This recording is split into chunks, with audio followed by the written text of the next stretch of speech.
La domestique fatiguée s'est endormie dans le lit de son patron millionnaire, sans imaginer qu'il rentrerait plus tôt de son voyage, et Claire Dubois, 32 ans, traversait chaque matin la ville encore endormie, en direction du 16e arrondissement, où se dressait l'élégante demeure de Laurent Moreau. Depuis 5 ans, elle y travaillait comme domestique, discrète et efficace, toujours vêtue de son uniforme impeccablement repassé, ses cheveux châtains attachés en un chignon serré. Elle connaissait chaque recoin de la vaste maison de pierre, chaque grincement de parquet, chaque variation subtile dans l'odeur des pièces. À force d'années, elle s'y déplaçait comme une ombre, invisible, mais indispensable. Laurent Moreau, 40 ans, dirigeait un empire hôtelier prospère. Il voyageait souvent, rarement présent plus de 2 ou 3 jours d'affilée. Claire avait appris à caler son rythme sur ses absences, redoublant de tâches lorsque la maison était vide, relâchant à peine lorsqu'il y séjournait. Malgré la distance sociale évidente entre eux, elle avait toujours été traitée avec une politesse distante. Jamais de familiarité, jamais d'échanges inutiles. Il connaissait son prénom, elle le saluait en baissant les yeux. Leur relation s'arrêtait là. Claire vivait seule, dans un modeste appartement du 18e arrondissement. Les murs y étaient fins, le chauffage capricieux, mais c'était un lieu à elle. Son autre emploi, celui du matin, consistait à nettoyer les bureaux d'une société informatique près de Pigalle. Elle y passait les premières heures du jour, avant de courir attraper le métro pour atteindre la maison Moreau avant 8 heures. Sa routine était chronométrée, impitoyable. Pas de jour de repos fixe, rarement des soirées à elle. Ses économies servaient à payer les factures, envoyer un peu d'argent à sa sœur à Lille, et mettre de côté centime par centime pour un avenir encore flou. Ce jeudi-là, alors que Paris était plongé sous une pluie fine et monotone, Claire apprit que Laurent partait pour Genève. 1 semaine entière d'absence. Elle soupira silencieusement, soulagée. C'était pendant ces périodes qu'elle pouvait véritablement avancer. Lavage intégral des rideaux, cirage des parquets, inventaire des réserves, réorganisation des armoires selon l'ordre strict qu'elle s'était imposé. Il ne s'agissait pas de perfectionnisme. C'était une forme de respect, presque de fierté. Elle travaillait bien et elle le savait. Mais cette fois, la fatigue semblait s'être infiltrée jusque dans ses os. Cela faisait 3 semaines qu'elle n'avait pas eu un seul jour de repos. Son autre emploi venait de perdre 2 employés, et on lui avait proposé des heures supplémentaires. Claire avait accepté sans réfléchir. Le soir, elle rentrait si épuisée qu'elle mangeait debout dans la cuisine avant de s'écrouler sur le lit, tout habillée. Elle se réveillait en sursaut, souvent la gorge sèche, les jambes lourdes, mais elle n'était pas du genre à se plaindre. Elle endurait, comme toujours. À la maison Moreau, elle redoublait d'énergie comme pour compenser cette lassitude qui menaçait de la ralentir. Vendredi, elle décida de consacrer toute la journée à l'étage supérieur, le plus fastidieux. 5 chambres d'amis, rarement utilisées, 2 salles de bain, la bibliothèque et enfin la chambre principale, celle de Laurent. Elle la réservait toujours pour la fin, non par superstition, mais parce qu'elle exigeait le plus d'attention. Ce matin-là, elle mit de la musique classique dans l'écouteur de son téléphone, une habitude secrète. Cela la gardait concentrée, presque mécanique dans ses gestes. Le lit de Laurent, immense, trônait au centre de la pièce comme une œuvre d'art. Les draps blancs, repassés au millimètre près, semblaient attendre une inspection militaire. Elle s'appliqua à retirer chaque élément avec soin, les pliant méthodiquement avant de les remplacer par un ensemble propre, encore tiède du sèche-linge. Le matelas, large et souple, était d'un confort presque indécent. Il était près de 5 heures de l'après-midi lorsque Claire, agenouillée au pied du lit, passa un chiffon humide le long du bois du cadre. Elle sentit une douleur aiguë dans le bas du dos, une crampe. Elle posa le chiffon sur la table de nuit et s'assit un instant au bord du matelas, juste quelques secondes.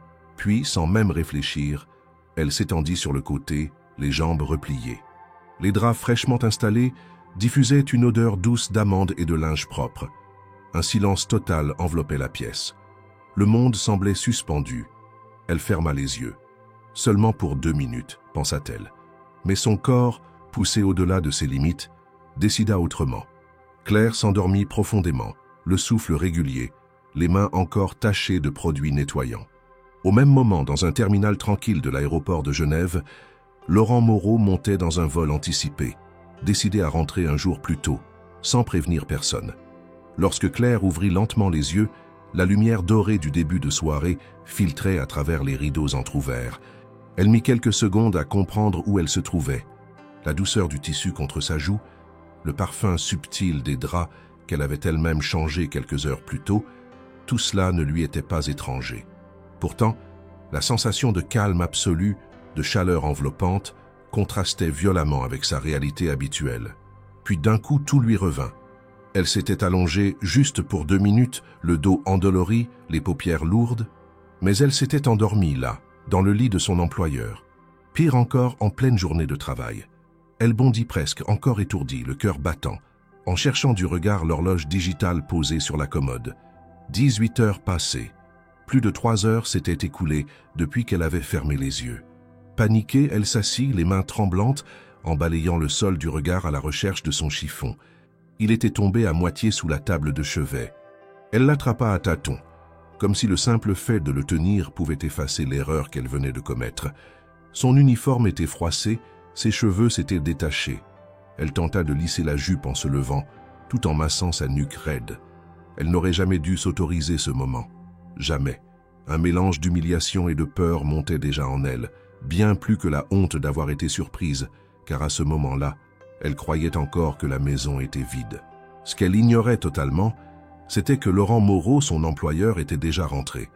Le vol Genève-Paris s'était déroulé sans encombre et Laurent avait décidé, sans prévenir son assistant ni son personnel, de rentrer plus tôt que prévu. Il n'était pas rare qu'il agisse ainsi.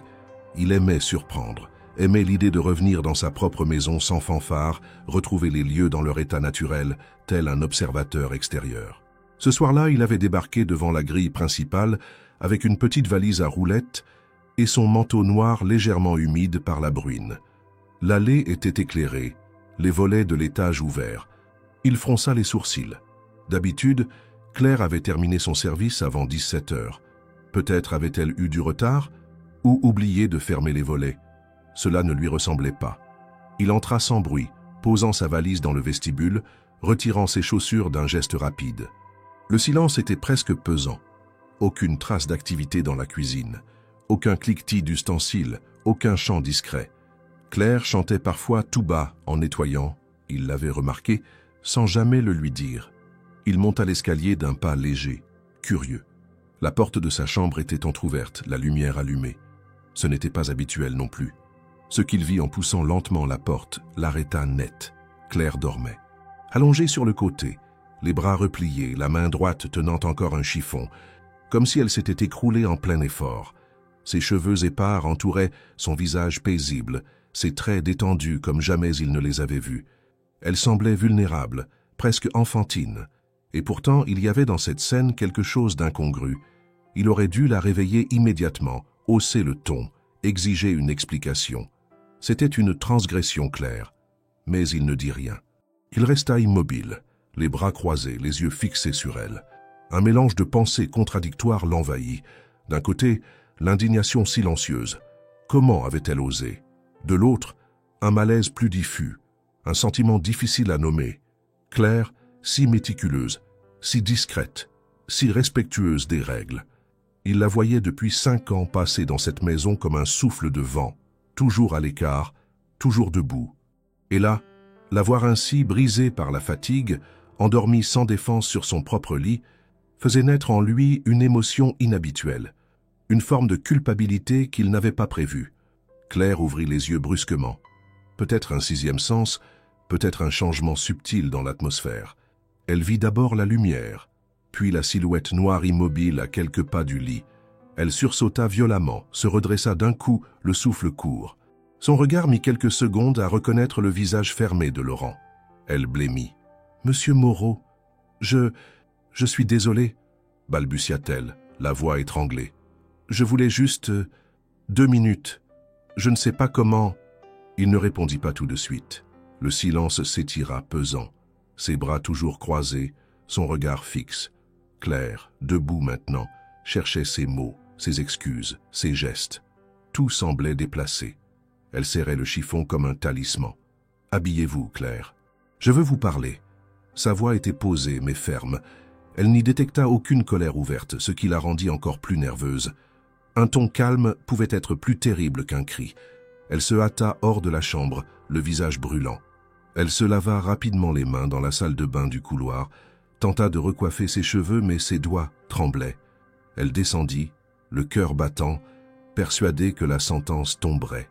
Laurent l'attendait dans le salon, debout près de la cheminée, les mains dans les poches. Elle s'approcha, les yeux baissés, incapable de soutenir son regard. Il la laissa s'installer sur le canapé sans un mot. Lui resta debout. Elle parla la première. « Je n'ai pas d'excuses. Je suis vraiment désolé. J'ai eu une semaine très difficile. Mais cela ne justifie rien. J'ai été négligente, irrespectueuse. » Il leva une main, interrompant doucement son flot d'excuses. « Vous avez dormi combien d'heures cette semaine, Claire ?» Elle releva les yeux, confuse. « Je ne sais pas. Très peu, je suppose. Entre mes 2 emplois. » Il acquiesça lentement, comme s'il confirmait une hypothèse. « Vous semblez plus épuisé que n'importe lequel de mes cadres dirigeants. » Elle resta figée. Ce n'était pas une question, ce n'était pas un reproche non plus. C'était une constatation. Elle sentit les larmes lui monter aux yeux, mais les ravala aussitôt. Laurent s'approcha alors doucement et la regarda de haut en bas sans mépris, mais avec une sorte de perplexité mêlée d'introspection. « Vous allez prendre un congé. Immédiatement. » Claire ouvrit la bouche pour protester, mais il poursuivit. « Rémunéré, et pas ici. Vous passerez 2 semaines dans l'un de mes établissements. Tout est pris en charge. Ce n'est pas une punition, c'est une nécessité. » Elle resta sans voix. Son esprit cherchait une faille, un piège, une ironie. Mais il n'y en avait pas. Il était sérieux. Et cela la désarma plus encore que s'il l'avait renvoyée sur le champ. Un silence étrange s'installa. Dans ce silence, Claire comprit que quelque chose venait de basculer. Non pas un renversement de statut, ni une opportunité inespérée, mais un glissement imperceptible vers un territoire inconnu. Elle hocha lentement la tête, encore incapable de formuler une réponse. Laurent, de son côté, se détourna, comme s'il venait de prendre une décision plus importante qu'il ne l'admettait lui-même. La nuit était déjà tombée sur Paris, lorsque Laurent referma la porte d'entrée de sa maison d'un geste calme, presque silencieux. Il n'avait prévenu personne de son retour anticipé, pas même son assistant personnel, encore moins Claire. Il appréciait ces moments où il reprenait possession de ses espaces sans prévenir, comme pour mieux observer ce que sa maison devenait sans lui. Ce soir-là, il avait quitté Genève plus tôt que prévu, après une série de réunions stériles, trop longues, où tout semblait se répéter. Il n'avait rien dit, pas même à ses associés. Un coup de tête calculé.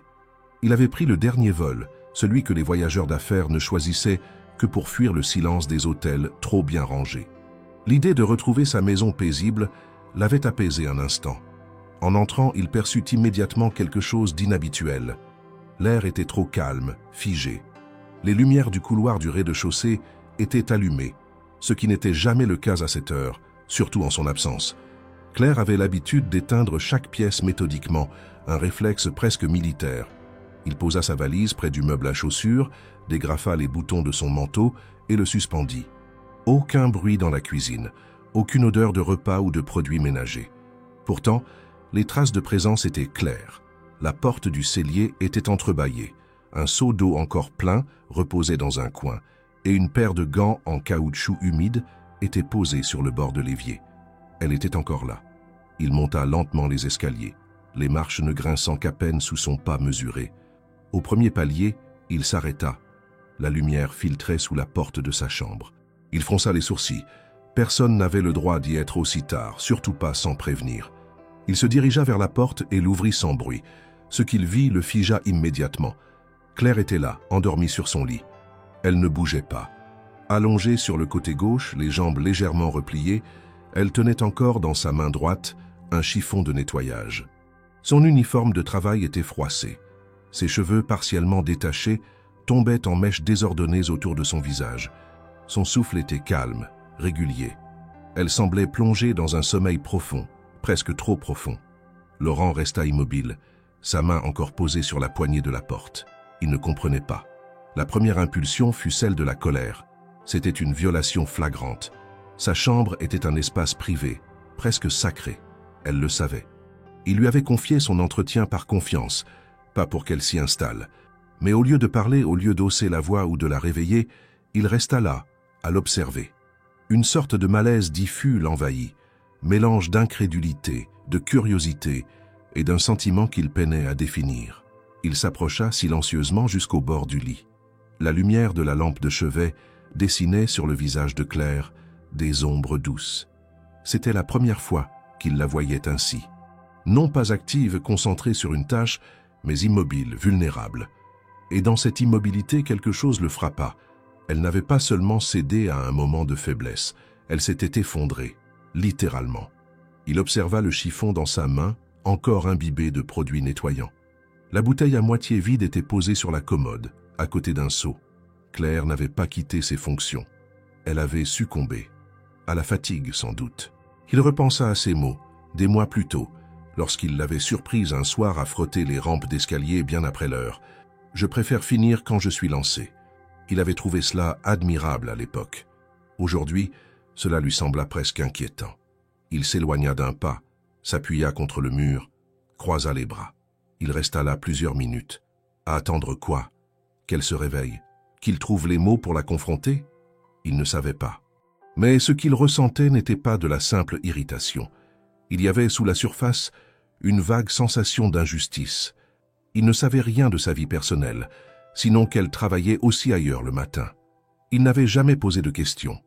Elle faisait partie du décor, efficace, discrète, constante, jusqu'à ce soir où elle avait franchi une ligne.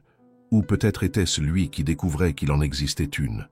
Le bruit d'un souffle plus fort le ramena à la réalité. Claire s'agitait. Elle remua les jambes, ouvrit lentement les yeux. Elle cligna plusieurs fois, l'air encore perdu entre sommeil et conscience. Puis, elle vit Laurent. Et le monde bascula pour elle. Elle bondit sur le lit, les yeux écarquillés, le visage blême. Elle comprit immédiatement. « Monsieur Moreau, je suis désolée. Je ne voulais pas... Elle tenta de se lever, mais ses jambes tremblaient. Son regard cherchait une échappatoire, une phrase qui justifierait l'injustifiable. « Je voulais juste 2 minutes. Je me suis assise. » Et Laurent ne bougea pas. Il la fixait, impassible, les bras toujours croisés. « Vous avez dormi ici, dans mon lit, pendant plusieurs heures. » Elle baissa les yeux, honteuse, incapable de répondre. « Je suis désolée. Je comprends si vous... Habillez-vous, Claire. Descendez. Nous allons parler. » Il n'éleva pas la voix, mais son ton ne souffrait aucune objection.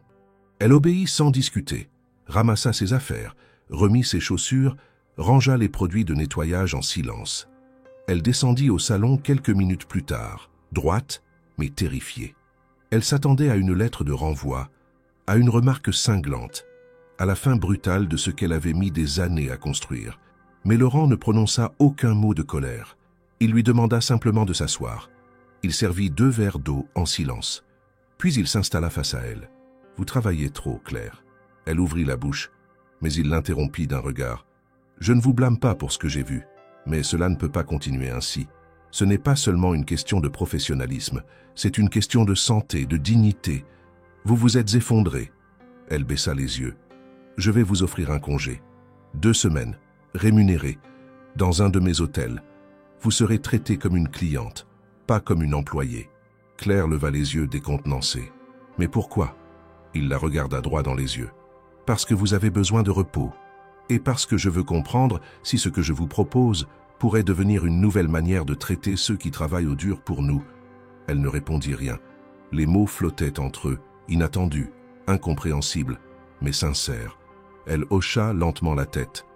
Laurent, pour la première fois, sembla voir en elle autre chose qu'une présence silencieuse dans les couloirs de sa maison. Le lendemain matin, la lumière crue filtrait à travers les stores de la petite cuisine de Claire. Assise à la table carrée de son modeste appartement, elle tournait machinalement une cuillère dans une tasse de café tiède, incapable de le boire.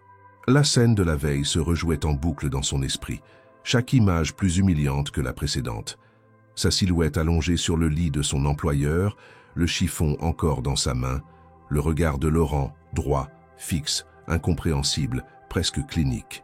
Et surtout cette phrase prononcée d'un ton calme mais chargé de jugement. « Habillez-vous, je veux vous parler. » Elle avait senti son cœur se contracter à ce moment précis. Elle ne savait plus si c'était de la peur ou de la honte.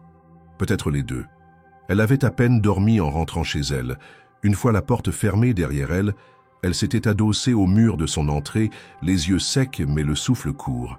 Elle avait retiré son uniforme comme on se débarrasse d'un manteau trempé, lentement, avec précaution, sans vouloir réveiller le poids qu'il contenait. Elle avait passé une partie de la nuit à fixer le plafond de sa chambre, tentant d'anticiper ce qui allait suivre. Était-ce un avertissement? Une décision déguisée? Une façon élégante de lui signifier qu'elle n'avait plus sa place dans cette maison? Rien dans l'attitude de Laurent n'avait permis de tirer une conclusion claire. Et c'était précisément cela qui la rongeait. Lorsqu'elle retourna au travail le lendemain, elle le fit avec une prudence extrême. Chaque pas dans la maison Moreau semblait chargé d'électricité statique. Le hall était silencieux, la cuisine propre comme si personne n'y avait touché. Elle vérifia les produits, les armoires, les serviettes, cherchant un indice, un mot, un signe, mais rien. Laurent n'était pas là, ou il l'évitait. Elle se mit à la tâche, mais d'une manière mécanique, sans l'efficacité habituelle. Chaque objet déplacé lui semblait suspect. Chaque bruit un possible retour de l'homme qui, hier soir, l'avait regardé comme personne ne l'avait jamais regardé. À 10 heures du matin, elle reçut un message sur son téléphone. Court, d'une adresse inconnue. Mais la signature était sans équivoque. Laurent Moreau.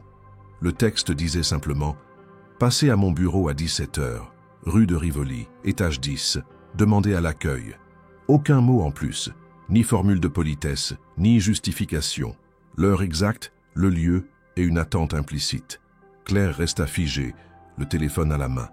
Elle connaissait l'adresse, le siège social du groupe hôtelier Moreau. Elle n'y avait jamais mis les pieds. L'idée d'y aller l'angoissait plus que tout. Mais elle s'y rendit.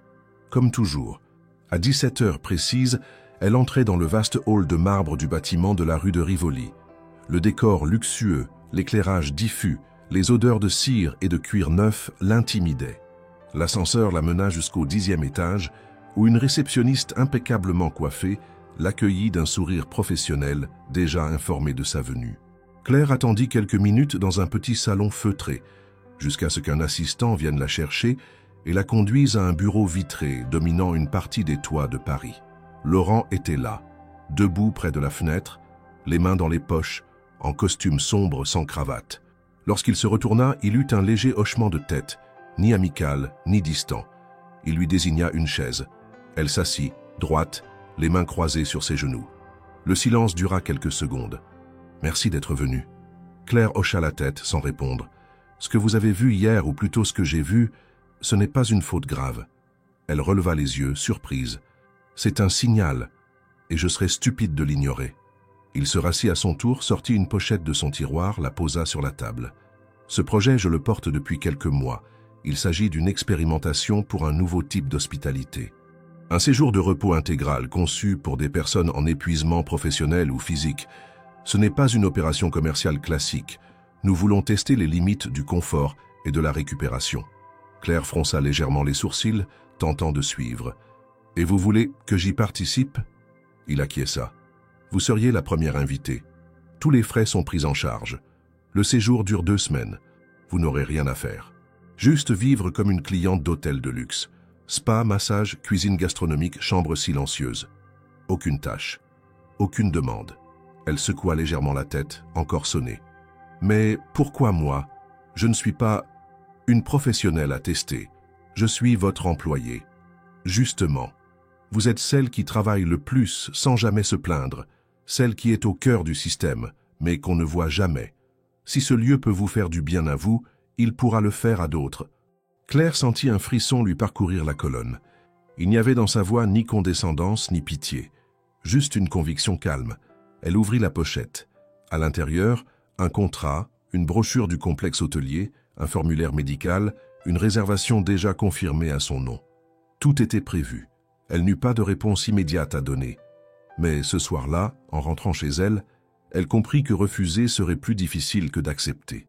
Parce qu'au fond d'elle, malgré la gêne, malgré l'embarras, quelque chose venait de se fissurer. Et dans cette fissure, une lumière discrète tentait de se frayer un passage. Les jours suivants, Claire traversa un état de flottement intérieur qu'elle n'avait jamais connu auparavant. Après la rencontre dans le bureau vitré de Laurent Moreau, Son esprit tournait à une vitesse inhabituelle, alternant entre confusion, scepticisme et une étrange forme de gratitude qu'elle n'osait pas encore nommer. Le contrat était resté posé sur la petite table du salon de son appartement, intact, comme un objet trop précieux pour être touché. Chaque fois qu'elle passait devant, elle l'observait brièvement, les yeux plissés, incapable de se décider à l'ouvrir une seconde fois. Elle continua à travailler comme à son habitude, arrivant à la maison Moreau avec ponctualité, s'occupant de chaque pièce avec le même soin. Pourtant, quelque chose avait changé. Laurent n'était plus un simple nom sur une fiche de paie, ni une silhouette discrète croisée entre deux voyages. Il était devenu une présence, une entité attentive et curieuse, presque intrusive. Il n'avait pas évoqué la proposition depuis leur rencontre, mais il était là plus souvent que d'habitude, lisant dans le salon pendant qu'elle dépoussiérait les étagères, téléphonant dans le jardin, tandis qu'elle arrosait les plantes. Il n'était ni pressant ni directif, mais il occupait désormais une place dans son quotidien qu'elle n'avait jamais anticipée. Un jeudi matin, alors qu'elle lavait la grande baie vitrée donnant sur la cour intérieure, elle le vit apparaître sur la terrasse, une tasse à la main. Il portait une chemise claire, sans veste, les manches retroussées. Il s'approcha sans dire un mot, s'adossa à la rambarde et regarda le ciel quelques instants. Puis, il tourna légèrement la tête vers elle. « Vous avez réfléchi ?» Claire essuya ses mains sur son tablier avant de répondre. « J'ai lu, j'ai compris, mais je ne sais pas si j'ai le droit d'accepter quelque chose d'aussi généreux. » Laurent hocha la tête lentement, comme s'il s'y attendait. « Ce n'est pas une faveur, c'est une initiative, et elle commence avec vous parce que vous êtes le meilleur indicateur de sa pertinence. » Elle ne répondit pas. Le silence s'étira, seulement perturbé par le bruit discret de l'eau s'égouttant sur le sol. Il ajouta presque à voix basse, « Vous n'êtes pas obligé de me croire, mais j'ai une raison plus personnelle de vous proposer cela. » Claire leva les yeux, attentive. « Ma sœur était femme de ménage. Elle a travaillé dans des conditions que je ne pourrais même pas décrire sans honte. Un jour, elle s'est effondrée, comme vous, sauf qu'elle ne s'est pas relevée. » Ces mots, simples, coupèrent le souffle de Claire. Elle n'osa pas réagir immédiatement. Laurent, lui, regardait toujours le ciel, comme si c'était à lui qu'il parlait. C'est ce souvenir qui m'a poussé à imaginer un espace où l'on peut se reposer vraiment, pas seulement physiquement, se reposer de l'invisibilité, du silence, de l'effacement. Claire sentit ses épaules se relâcher malgré elle. Elle n'avait pas imaginé une telle réponse. Elle se sentait comme prise dans un mouvement qu'elle n'avait pas demandé, mais qu'elle ne pouvait plus ignorer. Quelques jours plus tard, elle signa le contrat, sans cérémonie. Elle ne fit pas de valise extravagante, seulement un sac de voyage avec des vêtements simples, quelques livres, son nécessaire de toilette. Le départ était prévu pour un dimanche matin. Une voiture la récupéra devant chez elle à 8 heures. Le chauffeur, en costume sombre, ne parla presque pas. Il la mena jusqu'à un domaine discret à la sortie de la ville, à 1h30 de route, loin du tumulte urbain. Le bâtiment, imposant mais élégant, se dressait au cœur d'un parc arboré avec des allées de gravier blanc, des fontaines silencieuses et des jardins soigneusement dessinés. Tout respirait la quiétude et la précision. À l'accueil, on la traita comme n'importe quel client de prestige. Sourire mesuré, gestes calmes, voix posée. On lui remit une carte d'accès, un planning de soins personnalisé, et on l'invita à rejoindre sa suite. L'endroit était irréel. Un lit immense, une salle de bain marbrée, une terrasse privée donnant sur un lac artificiel. Chaque détail semblait avoir été pensé pour désarmer le stress. Claire passa les premières heures à explorer les lieux, maladroite, comme si elle portait un costume emprunté. Elle ne savait pas comment se comporter, où poser ses mains, comment regarder les autres clients. Tous habillés avec une élégance discrète, déambulant lentement dans les couloirs parfumés. Elle se sentait étrangère à cette atmosphère, même si chaque personne qu'elle croisait la saluait avec bienveillance. Ce qu'elle n'avait pas prévu, c'était de tomber nez à nez avec Laurent dès le soir même. Elle le croisa en sortant de la salle de massage, encore engourdi par les huiles parfumées. Il était là, assis dans le salon commun, un verre d'eau à la main, lisant un journal. Lorsqu'il leva les yeux et la vit, il se contenta d'un sourire léger. « Comment vous sentez-vous » Elle s'arrêta à quelques mètres, hésitante. « Déplacée. » Il reposa son verre. « C'est normal.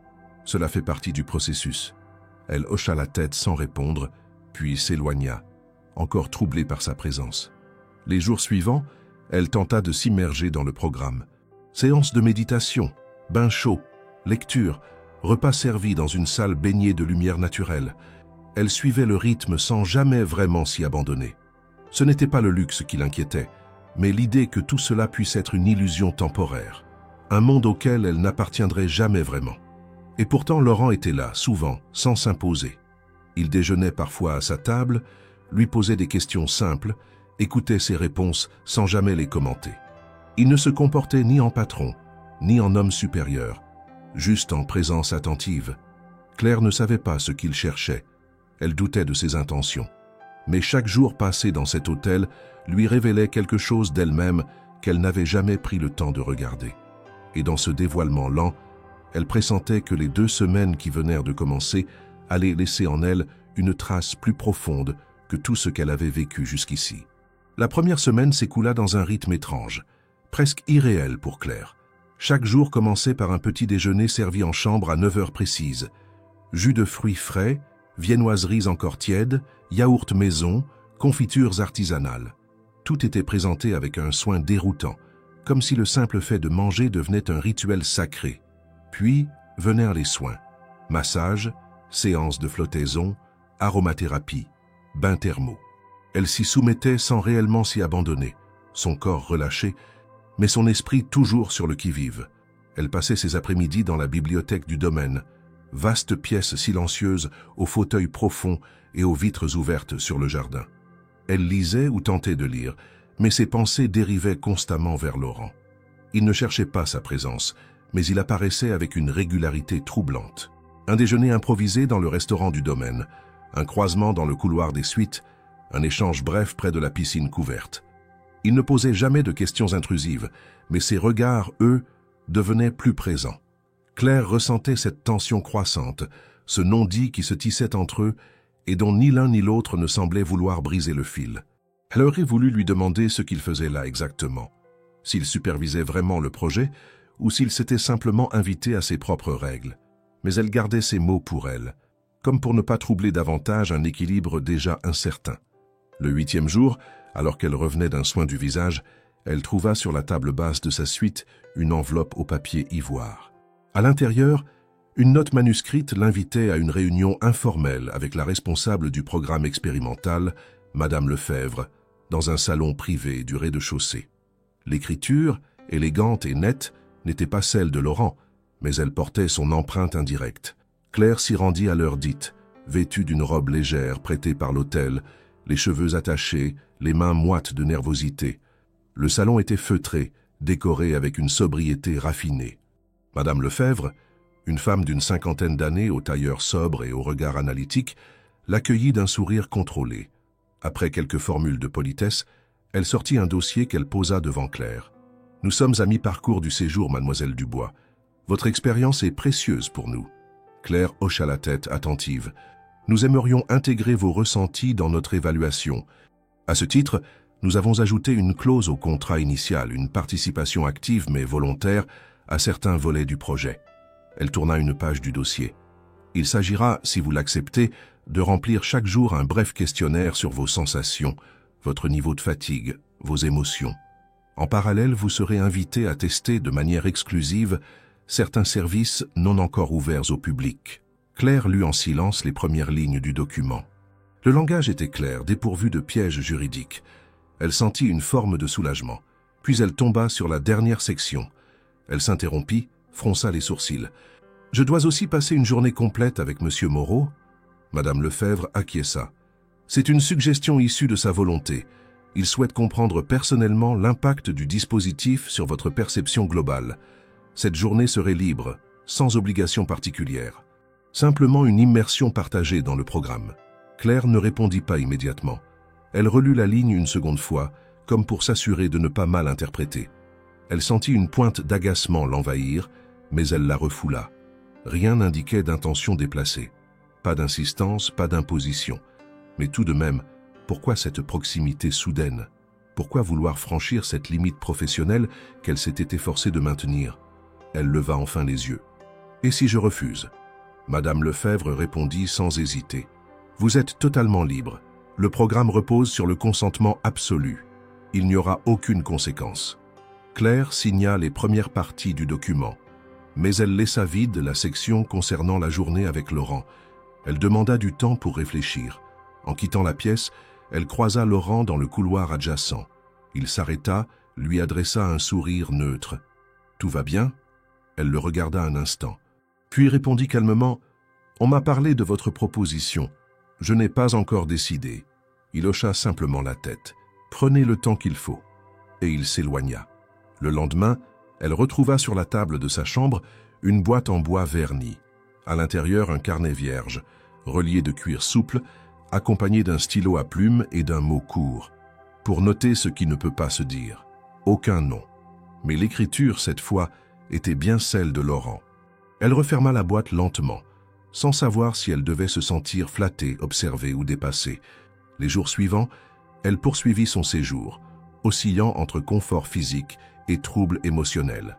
Elle commença à écrire dans le carnet, à petites touches, des phrases courtes, des sensations, des doutes. Elle n'était pas habituée à ce type d'introspection, mais peu à peu, les mots s'imposèrent comme une autre forme de repos. Elle nota son impression de légèreté en flottant dans la piscine à l'aube, le goût de la soupe miso servie après les séances de méditation, la texture d'un peignoir trop doux pour être vrai. Et parfois, le nom de Laurent apparaissait entre les lignes, sans qu'elle s'en rende compte. Finalement, à la veille du 10e jour, elle retourna voir Madame Lefebvre. Elle signa la clause restante. La journée conjointe serait fixée au surlendemain. Lorsqu'elle en informa Laurent, il se contenta d'un simple merci. Aucun commentaire, aucun sourire appuyé. Il se contenta de noter la date. Claire, ce soir-là, relut les premières pages du carnet. Elle y vit une femme qu'elle ne reconnaissait qu'à moitié, lucide, hésitante, mais plus présente à elle-même qu'elle ne l'avait jamais été. Elle savait que cette journée à venir allait modifier l'équilibre fragile qu'elle avait tenté de maintenir. Elle ne savait pas comment, mais elle l'acceptait. Parce que désormais, tout refus semblait plus pesant que l'incertitude. La journée prévue entre Claire et Laurent débuta sous un ciel couvert, d'un gris uniforme qui semblait figer l'air du domaine dans une attente silencieuse. Claire s'était réveillée tôt, sans alarme, comme si son corps avait pressenti la nécessité de se préparer différemment. Elle avait pris le temps de choisir sa tenue, parmi celles mises à disposition dans la suite. Une robe longue en lin beige, des chaussures souples, un châle fin. Rien de prétentieux, mais assez soigné pour ne pas paraître négligée. Elle n'avait pas envie de donner l'impression qu'elle subissait cette rencontre, ni qu'elle l'attendait avec empressement. Lorsqu'elle descendit dans le hall principal à 9 heures, Laurent l'attendait déjà. Il était vêtu simplement, un pantalon de toile foncée, une chemise claire sans cravate, un manteau léger posé sur l'épaule. Il lui adressa un signe de tête, évitant tout contact physique. Aucun mot de trop, aucun regard insistant, juste une neutralité maîtrisée. Ils commencèrent par un petit déjeuner pris en terrasse, malgré la fraîcheur matinale. Le personnel leur avait préparé une table un peu à l'écart, avec vue sur le jardin central. Laurent engagea la conversation en posant des questions anodines, presque mécaniques. Comment elle dormait, si elle appréciait la nourriture, si le programme répondait à ses attentes. Claire répondit avec mesure, polie mais distante. Elle n'aimait pas ce ton d'entretien déguisé, cette impression qu'elle servait d'objet d'étude. Il le comprit rapidement. Il reposa sa tasse de café et l'observa en silence quelques secondes. « Je peux aussi rester silencieux. Ce n'est pas une évaluation. » Elle soutint son regard cette fois. « Vous êtes toujours dans le contrôle, même ici. » Il sourit sans détourner les yeux. « Peut-être, vous êtes la première à me le dire aussi franchement. » Ils passèrent ensuite à une activité de relaxation prévue au programme, une marche lente autour du domaine, guidée par une thérapeute spécialisée en respiration consciente. Le groupe était restreint, 6 personnes, dont 2 couples visiblement venus pour se reconnecter. Claire et Laurent marchaient côte à côte, sans se parler, concentrés sur leur souffle, sur le rythme imposé par la guide. Les pas se faisaient sur un chemin de gravier, entre les arbres fruitiers et les haies basses. À plusieurs reprises, leurs mains se frôlèrent, par accident. Aucun geste ne suivit. Mais le frisson fut réel. Claire sentait la présence de Laurent à une distance étrange, pas tout à fait intime, mais plus proche que ne le permettèrent leurs statuts respectifs. Une proximité physique qui ne s'accompagnait d'aucune permission émotionnelle. Le déjeuner fut plus léger. Servi dans un salon intérieur, il se déroula en présence d'autres clients, ce qui apporta une forme de respiration à cette journée où le silence risquait de devenir pesant. Claire remarqua cependant que certaines têtes se tournaient vers elle et Laurent plus que vers les autres, des regards furtifs, mais curieux. Comme si leur présence ensemble alimentait des suppositions, des spéculations muettes. Elle baissa les yeux vers son assiette mal à l'aise. Ce domaine n'était pas un lieu anonyme. Même loin de Paris, les réseaux de pouvoir et de réputation s'étendaient, invisibles mais présents. L'après-midi, ils participèrent à un atelier de céramique, proposé comme exercice de recentrage manuel. Claire n'avait jamais touché d'argile de sa vie. Laurent non plus, semblait-il.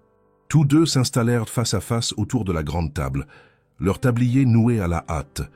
Le formateur leur montra les gestes de base, puis les laissa manipuler la matière à leur rythme. Très vite, Claire se prit au jeu. Ses mains, habituées à nettoyer, polir, ranger, trouvaient un étrange plaisir à modeler. Ce n'était pas parfait, mais c'était vivant. À un moment, elle surprit Laurent en train de la regarder. Pas ses mains, pas son travail. Elle. « Vous êtes plus à l'aise avec vos mains qu'avec vos mots, non ?» lança-t-il. Elle lui jeta un regard neutre. « Et vous préférez observer que participer ?» Il baissa les yeux vers son morceau d'argile raté, touché. Ils rirent tous les deux, brièvement. Le seul moment léger de la journée. En fin de journée, ils rejoignirent une séance de yoga doux, dirigée par une instructrice à la voix posée. Les postures n'étaient pas difficiles, mais exigeaient une attention au corps, aux limites, à la respiration. Claire sentit ses muscles se relâcher pour la première fois depuis le matin. Allongée sur le tapis, les bras de part et d'autre, elle perdit la notion du temps. Elle savait que Laurent était quelque part derrière elle, mais ne le regardait plus. À cet instant précis, elle réussit à oublier qu'elle partageait cette journée avec son employeur, avec un homme qui n'était plus seulement une figure d'autorité, mais aussi une énigme en mouvement. Le soir, après le dîner, pris séparément à sa demande, Claire remonta dans sa chambre et s'assit immédiatement à son bureau. Elle ouvrit le carnet de cuir et y inscrivit une page entière, d'un trait, sans pause. Elle décrivit la sensation d'avoir été déplacée toute la journée, de marcher à côté de quelqu'un sans vraiment le connaître, de se sentir à la fois vue et invisible. Elle nota le rire sincère lors de l'atelier, mais aussi le malaise diffus provoqué par les regards des autres clients. Et enfin, elle avoua pour la première fois à elle-même une chose essentielle. Elle ne savait plus si elle voulait retrouver sa place d'origine.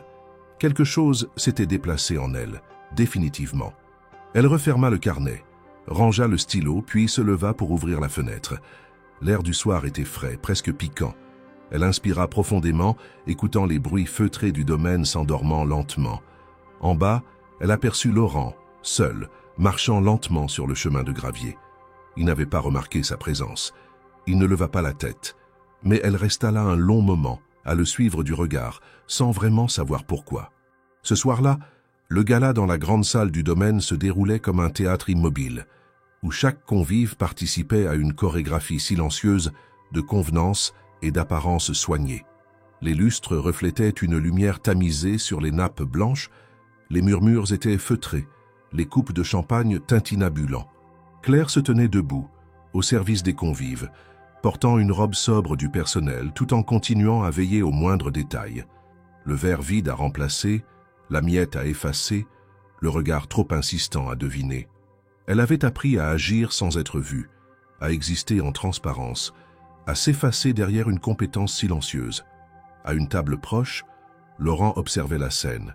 Il paraissait serein comme ailleurs, glissant entre les groupes pour écouter les discussions, sourire aux compliments, garder cette posture exacte entre présence et retrait.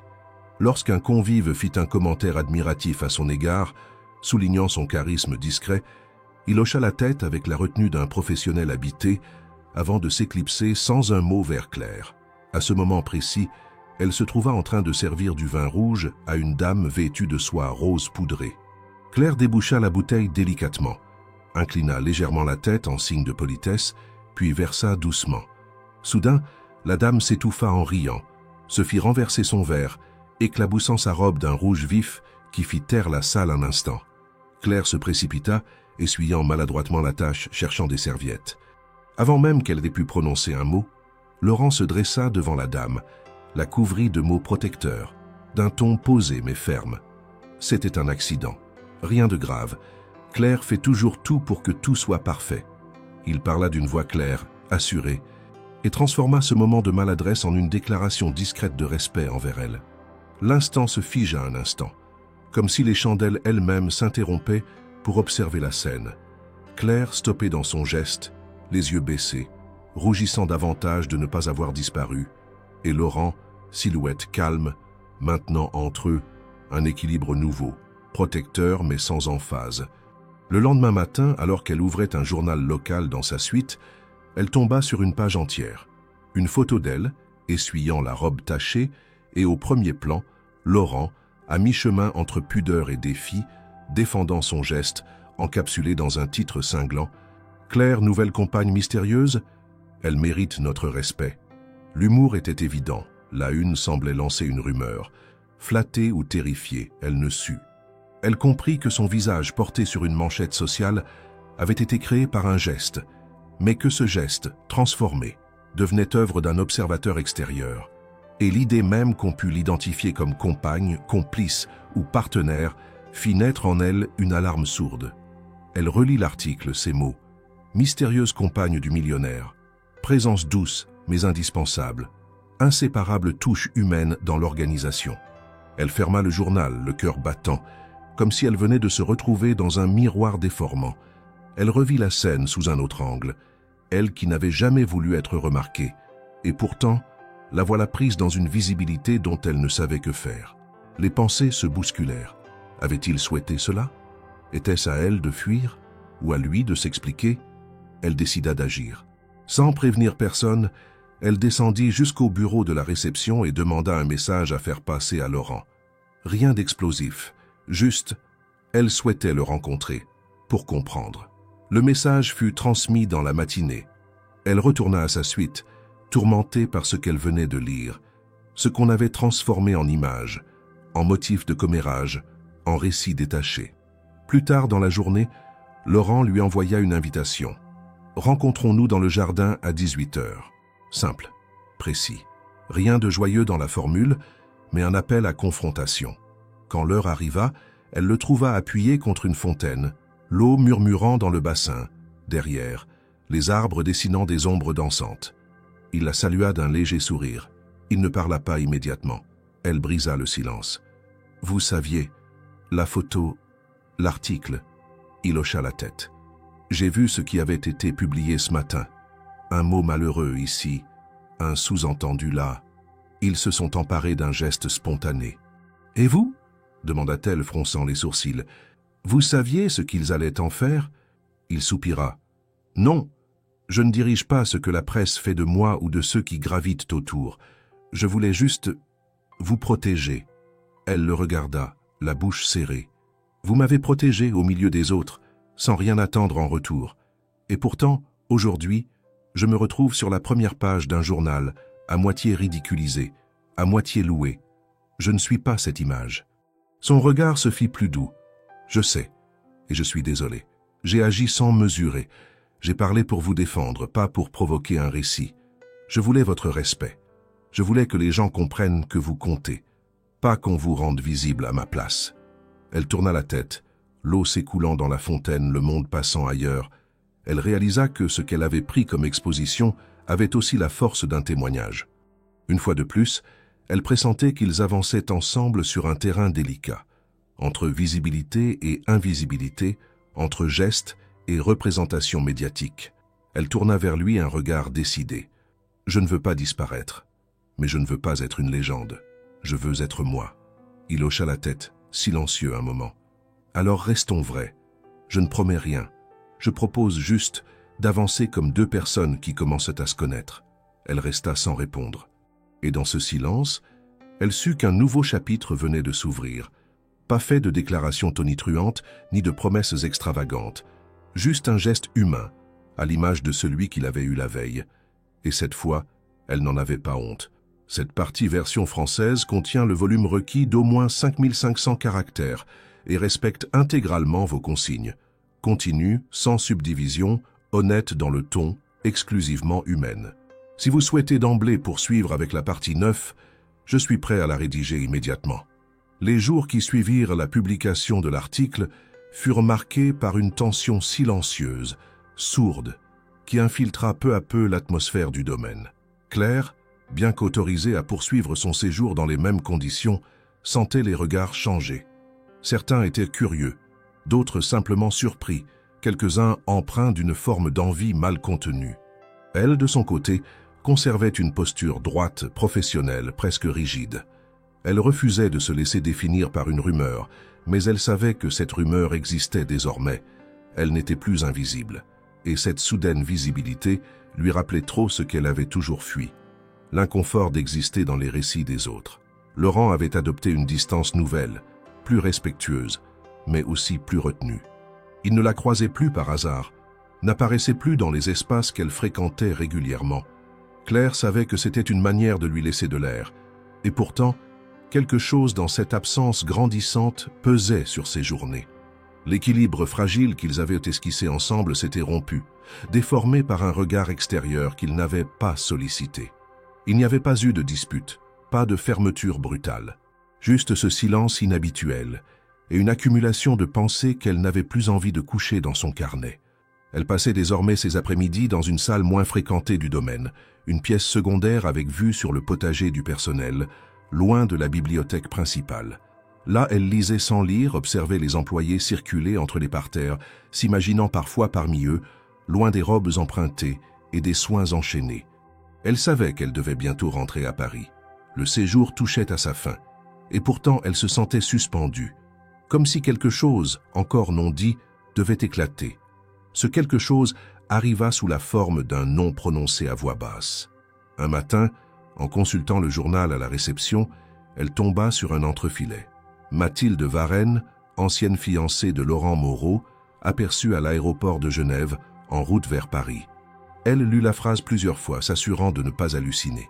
Mathilde. Le nom ne lui était pas inconnu. Il flottait parfois dans les couloirs de la maison Moreau, murmuré par les invités, parfois mentionné à la télévision dans les pages mondaines. Une femme issue d'un monde plus ancien, aristocratique, habituée aux cercles fermés, aux réceptions privées. Elle n'avait jamais été officiellement évincée de la vie de Laurent.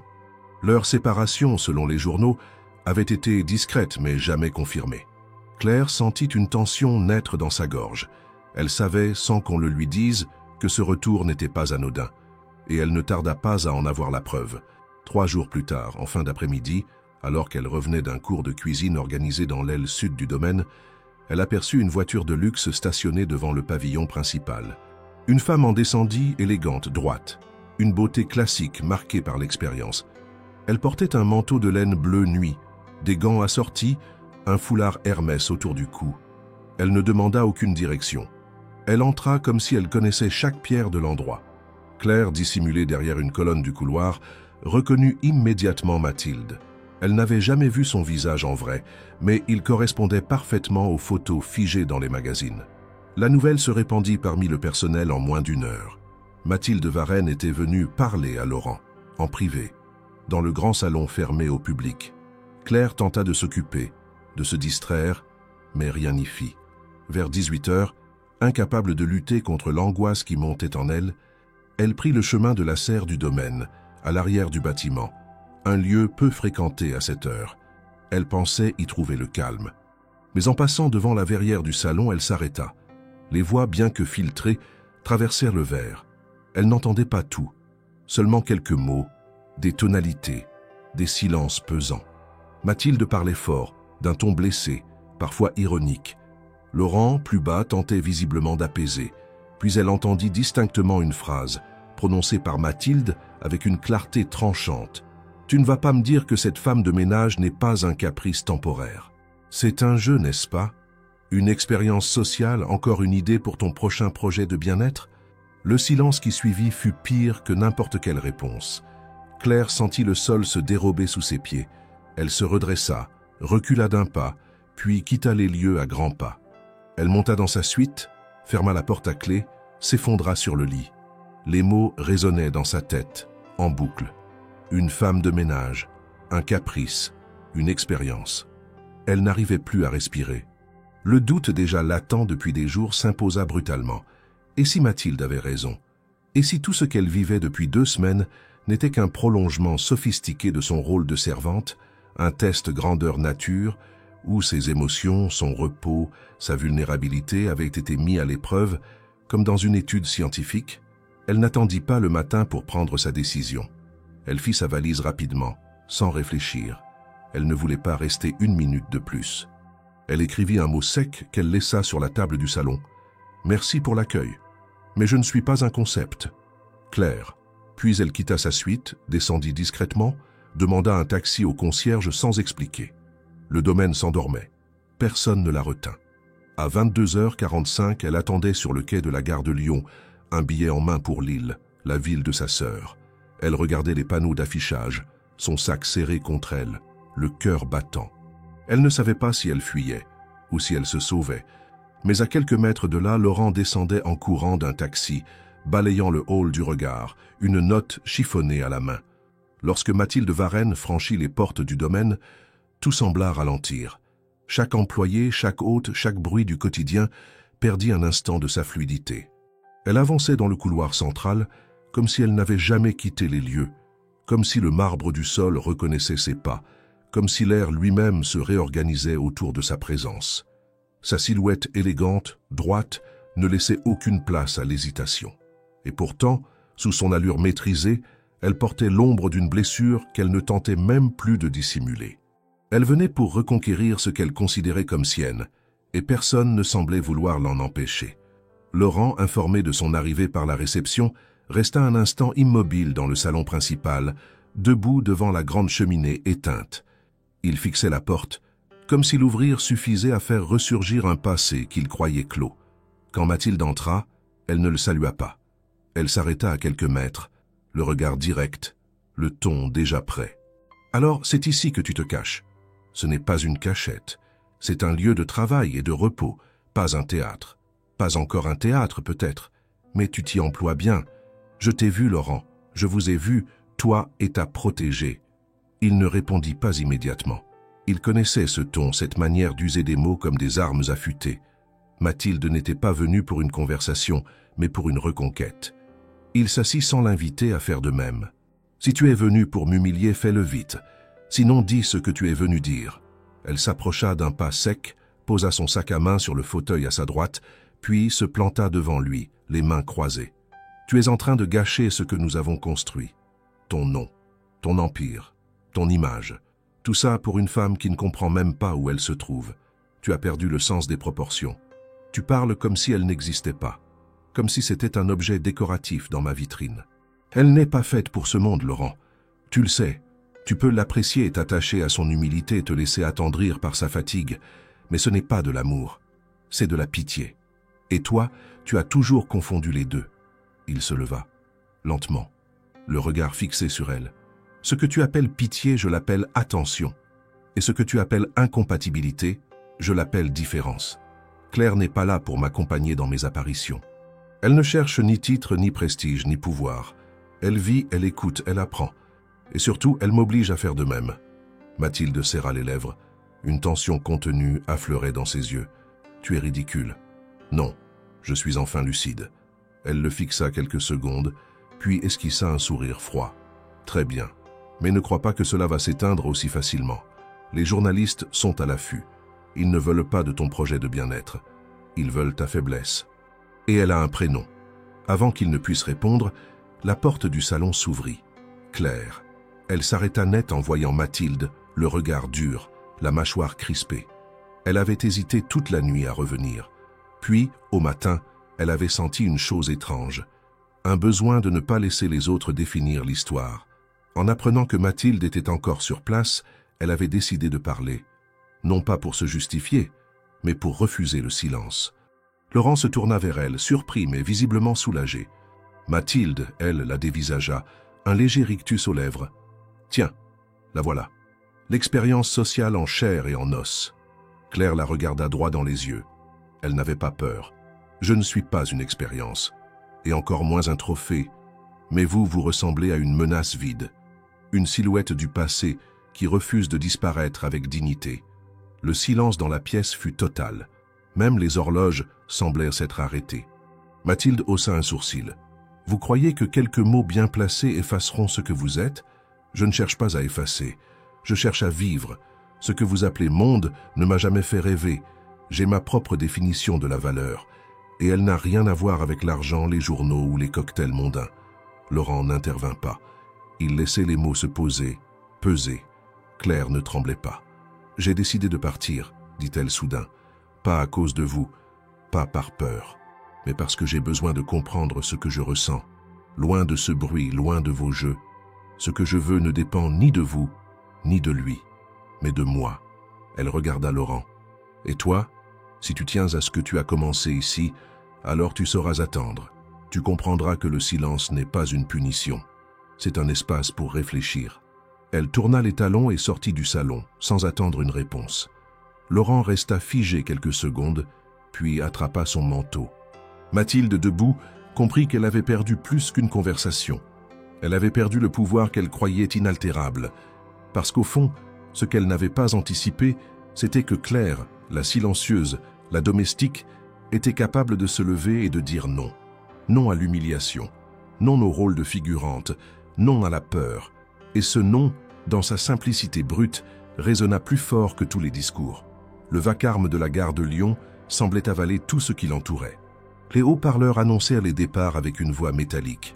Les valises roulaient sur les dalles. Les voyageurs passaient sans se voir, tous pressés, tous ailleurs. Claire, au milieu de cette foule, paraissait étrangement immobile. Son billet entre les doigts, elle fixait le tableau des horaires sans vraiment le lire. Elle portait un manteau sombre, ses cheveux attachés à la hâte, son sac à l'épaule, rempli plus par nécessité que par conviction. Elle n'avait pas pleuré, pas crié. Elle s'était simplement levée le matin même, avec la certitude qu'il fallait partir. Non pas fuir, mais se retirer. Prendre le temps de respirer ailleurs, loin du tumulte provoqué par Laurent, Mathilde, la presse, le regard des autres et surtout ses propres contradictions. Elle avait envoyé un simple message à sa sœur à Lille. « Je viens. Besoin de calme. » Pas d'explication, pas de contexte. Sa sœur n'en demandait jamais. Elle l'attendrait, comme toujours, avec une tisane et un silence respectueux. Claire s'installa sur un banc loin de la foule principale. Le train partait dans 21 minutes. Le billet dans sa main devenait moite. Elle inspira profondément, cherchant à faire le vide. Mais les images revenaient en boucle. La scène dans le salon du domaine, les mots de Mathilde, les yeux de Laurent, son propre départ prononcé avec une fermeté qu'elle n'avait pas soupçonnée. Elle n'avait aucun regret. Mais cela ne rendait pas la chose moins douloureuse. Elle ne fuyait pas Laurent. Elle s'éloignait de ce qu'elle n'était pas prête à affronter. Il y avait une différence, et elle y tenait. Pendant ce temps, dans un taxi lancé à vive allure, entre le 15e arrondissement et la gare, Laurent fixait son téléphone d'un air absent. Il avait retrouvé le mot que Claire lui avait laissé. Il l'avait lu plusieurs fois. « Merci pour l'accueil, mais je ne suis pas un concept. » Ces mots écrits de sa main l'avaient touché plus profondément que les reproches de Mathilde ou les insinuations des journalistes, parce qu'il disait tout. Claire n'était pas un rôle dans sa narration. Elle était une personne, entière, libre, réactive, imprévisible. Et il avait échoué à la protéger non pas du monde, mais de lui-même. Quand il avait appris son départ par l'un des employés du domaine, il n'avait pas réfléchi. Il avait quitté une réunion, sauté dans le premier véhicule disponible et ordonné au chauffeur d'aller le plus vite possible. Il ne savait même pas ce qu'il allait dire. Il voulait juste la voir, la regarder dans les yeux, lui parler, la laisser parler, comprendre, ou au moins essayer. Il descendit du taxi sans attendre la monnaie, se précipita à travers les portes de la gare, balaya du regard le hall, cherchant un visage qu'il connaissait mieux que ce qu'il voulait admettre. Il passa devant les panneaux, les kiosques, les cafés bondés, les rangées de sièges, et soudain il la vit, assise, immobile, le regard lointain. Elle ne l'avait pas encore aperçue. Il ralentit le pas. Il aurait pu l'appeler, mais il ne voulait pas l'alerter. Il voulait respecter ce moment. Il s'approcha à quelques mètres, puis s'arrêta. Elle se leva, vérifiant une dernière fois l'heure de son train, et c'est à ce moment précis qu'elle le vit. Elle resta figée. « Tu n'es pas censé être ici, dit-elle, la voix posée mais tendue. »« Tu non plus, répondit-il calmement. » Elle baissa les yeux, soupira, puis leva de nouveau la tête vers lui. « Je pars pour quelques jours, peut-être plus. J'ai besoin de silence. » Je ne suis pas venu t'en empêcher, je voulais juste te dire quelque chose, et après je te laisse partir. » Sans insister. Elle le regarda, sceptique. « J'écoute. » Laurent inspira profondément. « Quand je t'ai proposé ce séjour, je croyais faire quelque chose de bien, d'utile, pour toi mais aussi pour ce que je voulais construire. Un projet sur le repos, sur le respect du travail invisible. Mais au fil des jours, ce que j'ai découvert, ce n'était pas une idée. C'était toi, ta façon de voir le monde, ta manière de te tenir, tes silences, tes colères contenues, ton regard sur les choses simples. » Claire resta silencieuse. « Ce que je ressens pour toi, je ne peux pas encore le définir. Mais ce n'est pas une stratégie, ce n'est pas un caprice, et encore moins une réponse à un passé qui revient. C'est juste quelque chose qui m'a traversé et que je ne veux pas ignorer. » Elle détourna le regard. « Et moi, tu veux que je fasse quoi de ça? Que je reprenne ma place à côté de toi comme si rien ne s'était passé? Que je m'habitue aux rumeurs, aux humiliations publiques, aux regards en biais? Non, répondit-il. Je veux que tu prennes le temps qu'il te faut. Je ne veux pas t'imposer ma présence. Je veux juste que tu saches que ce n'était pas un jeu, pas pour moi. » Elle fixa ses yeux, sans colère, mais sans douceur non plus. « Je vais partir. J'ai besoin de comprendre ce que je ressens. J'ai besoin de silence, Laurent. Pas de gestes spectaculaires. »« Je comprends, » murmura-t-il. Elle s'approcha, lui tendit la main. Il la prit sans hésiter. Une poignée ferme, sans tendresse excessive, mais chargée d'un respect silencieux. « Merci d'être venu, dit-elle. C'est peut-être la seule chose qui pouvait rendre ce départ supportable. » Elle se tourna, marcha vers le quai. Il ne la suivit pas. Il la regarda s'éloigner, droite, décidée. Et lorsqu'elle disparut derrière les portiques, il sut qu'il venait de lui confier la seule chose qu'il n'avait jamais vraiment donnée à personne, la liberté de choisir. L'île l'accueillit avec une pluie fine et constante, comme un rideau discret entre elle et le reste du monde. Claire descendit du train sans empressement, son sac sur l'épaule, son manteau fermé jusqu'au cou. Elle ne cherchait pas à reconnaître la ville, elle la connaissait déjà. Elle n'y venait pas pour la découvrir. Elle venait pour se poser, respirer autrement, retomber dans un rythme que Paris avait effacé de sa mémoire. Sa sœur l'attendait à la sortie de la gare, les mains dans les poches, son visage calme, accueillant, sans une question dans le regard. Elles s'embrassèrent brièvement, sans commentaire. Le silence entre elles n'était pas lourd, il était familier, confortable. Elles prirent le tram en direction d'un quartier résidentiel modeste, où les maisons en briques rouges bordaient des rues silencieuses. L'appartement de sa sœur, petit mais chaleureux, donnait sur une cour intérieure où des plantes résistantes tentaient de pousser malgré le ciel toujours gris. Claire s'installa dans la pièce qui servait à la fois de chambre d'amis et de bureau. Elle posa son sac, défit ses affaires lentement, rangea ses vêtements sans hâte. Elle ne voulait pas planifier, juste s'ancrer. Les premiers jours passèrent sans rythme précis. Elle dormait tard, lisait beaucoup, marchait seule dans le quartier, prenait des cafés dans les boulangeries locales. Elle évitait son téléphone, ne répondait qu'aux messages urgents qu'elle écourtait toujours par politesse. Laurent n'écrivait pas, il n'appelait pas, et c'était exactement ce qu'elle voulait. Elle ne voulait pas sentir une pression déguisée en attention. Elle avait besoin de comprendre ce qui, dans toute cette histoire, appartenait à elle seule. Au bout d'une semaine, elle accompagna sa sœur à un centre communautaire où celle-ci animait des ateliers de lecture pour adolescents. Le lieu, simple et coloré, respirait l'utilité concrète des enfants, des adultes, des retraités, des bénévoles. Claire observa d'abord en silence, puis proposa son aide. Elle commença à cuisiner pour les repas collectifs, d'abord timidement, puis avec une implication nouvelle.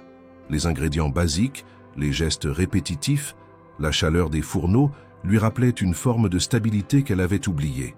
Ici, personne ne lui parlait de projets, d'articles, de salons mondains. Ici, personne ne la reconnaissait, et ce vide d'image lui faisait du bien. Peu à peu, elle reprit possession de sa voix. Elle partageait des recettes, corrigeait des présentations, conseillait des jeunes mamans sur des astuces de cuisine. On lui proposa rapidement d'animer un atelier hebdomadaire, cuisine économique et savoureuse. Elle accepta, non pas pour se fixer, mais parce que c'était juste. Il n'y avait pas d'enjeu, pas de projection, juste des gens, une table, des ingrédients, et le plaisir simple de transmettre. Elle retrouvait ce qui, en elle, n'avait jamais dépendu du regard d'un homme ni d'un poste. Et plus elle s'ancrava dans ses gestes modestes, plus elle comprit qu'elle n'avait jamais réellement quitté ce qu'elle était. Elle l'avait seulement mise en pause. Mais un jour, un jeudi matin froid de novembre, un courrier attira son attention. C'était une enveloppe épaisse, différente. Pas de logo, pas de timbre officiel, mais un cachet à la cire rouge sur le revers. Elle n'avait plus vu cela depuis son enfance. Sa sœur lui laissa le pli sur la table de la cuisine. Claire, encore en pyjama, l'ouvrit lentement, s'attendant à tout sauf à ce qu'elle trouva. À l'intérieur, une lettre manuscrite, une vraie. Pas un email imprimé, pas un texte généré par une assistante. Une écriture irrégulière, reconnaissable, celle de Laurent. La feuille, pliée en deux, était accompagnée d'un billet de train en première classe pour Paris, avec une date précise, le samedi suivant. Aucune obligation, aucune injonction. Juste cette phrase à la fin de la lettre: « J'ai préparé du thé, celui que tu préfères. Je serai là, dans le même endroit.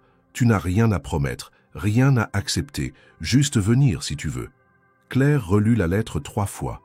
Le ton était simple, pas de déclaration grandiose, pas d'excuses déguisées, juste une proposition ouverte, respectueuse. Ce n'était pas une reconquête, c'était une invitation à parler, à regarder en face ce qui avait été suspendu. Elle resta longtemps à la fenêtre, le billet à la main. La pluie fine recommençait à tomber. Elle pensa à la chambre du domaine, au carnet resté dans sa valise, à la tasse de thé qu'elle préparait chaque matin pour lui, sans qu'il ne le demande. Ce geste banal qu'elle avait oublié prenait une nouvelle résonance. Elle ne répondit pas immédiatement. Elle continua ses activités au centre, prépara son atelier du vendredi, fit une tarte aux pommes avec un groupe d'adolescents turbulents.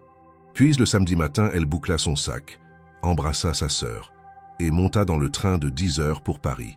Elle ne savait pas ce qu'elle allait dire, mais elle savait pourquoi elle y allait. Pas pour reprendre une histoire laissée en suspens, pas pour corriger une erreur, mais pour mettre des mots là où il n'y avait eu que des gestes, pour entendre, et peut-être pour être entendue. Le train arriva en gare de Paris un peu après midi. Claire descendit avec un sac léger et une veste boutonnée jusqu'au col. Il faisait froid, mais la ville ne semblait pas s'en émouvoir. Tout autour d'elle, les gens marchaient vite, les taxis klaxonnaient, les passants pressés évitèrent les flaques d'eau sans même regarder leurs pieds. Elle marcha sans hâte jusqu'à la bouche de métro, puis prit la ligne directe jusqu'au 16e arrondissement. Le trajet, bien qu'habitué, lui sembla différent cette fois. Chaque arrêt résonnait comme une étape ancienne, un souvenir figé dans un temps qui ne lui appartenait plus. Lorsqu'elle descendit à la station proche de la maison Moreau, elle sentit une tension dans son ventre, une concentration qui n'avait rien d'angoissé, mais tout d'un moment décisif. La rue était calme, les arbres perdaient leurs dernières feuilles, le trottoir était humide, mais propre. Claire marcha jusqu'à la grille de la maison sans ralentir. Elle s'arrêta devant l'entrée. Elle n'était plus habillée en employée. Pas d'uniforme, pas de tablier, juste elle dans ses vêtements civils, ses bottes usées, ses cheveux retenus par une barrette simple. Elle appuya sur l'interphone, annonça son nom. La porte s'ouvrit immédiatement, sans mot. Elle entra. À l'intérieur, tout était comme elle l'avait laissé. Le vestibule, le tapis légèrement décalé sur la gauche, les portraits silencieux dans le couloir, l'odeur discrète de cire et de bois ancien.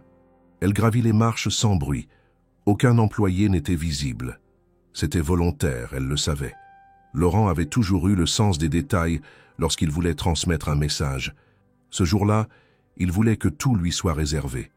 Pas comme un privilège, comme une reconnaissance, une égalité. La porte de la chambre principale était entr'ouverte. Elle poussa doucement.